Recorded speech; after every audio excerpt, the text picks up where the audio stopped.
Hi, കുറച്ച് നാളത്തെ ഇടവേളയ്ക്ക് ശേഷം ഞാൻ വീണ്ടും വന്നിരിക്കുകയാണ് കേട്ടോ. ഒരു ഫുൾ വാട്ട് ഐ ഈറ്റിന് ഡേ ആയിട്ട്.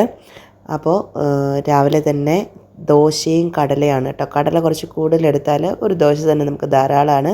അതിൻ്റെ കൂടെ ഒരു കോഫിയും കുടിച്ചിട്ടുണ്ടായിരുന്നു. പിന്നെ ഉച്ചയ്ക്ക് ചീരത്തോരനും സെയിം കടലക്കറിയും ഒരു മുളക് വറുത്തതും കൂടി കൂട്ടിയിട്ടാണ് കഴിച്ചത്. നാട്ടിൽ പോയി ഹൗസ് വാമിംഗ് ഒക്കെ ആയിട്ട് തിരക്കായിരുന്നു. അതുകൊണ്ട് തന്നെ കുറച്ച് വണ്ണം വെയിറ്റ് കുറഞ്ഞിട്ടുമുണ്ട്. പിന്നെ ഈവനിങ്ങിൽ കുറച്ച് പക്കാവട കഴിച്ചിട്ടുണ്ടായിരുന്നു. പിന്നെ ഒരു പരിപ്പ് വട കഴിച്ചിട്ടുണ്ടായിരുന്നു കേട്ടോ. ഞാൻ ഹെൽത്തി ആയിട്ടുള്ള ഡയറ്റൊന്നുമല്ല, എങ്കിലും അത്യാവശ്യം ഡയറ്റ് തന്നെ എടുക്കുന്നുണ്ട്. പിന്നെ ഒരു ബബിൾക്കം കഴിച്ചു. രാത്രിയിൽ കുറച്ച് ചോറ് തന്നെയാണ് എടുത്തത്. ചീരത്തോരനും അച്ചാറും പപ്പടവും ഒക്കെ ആയിട്ടാണ് കഴിച്ചത്. ചാറുകറി എനിക്ക് പൊതുവേ ഇഷ്ടമല്ല കേട്ടോ.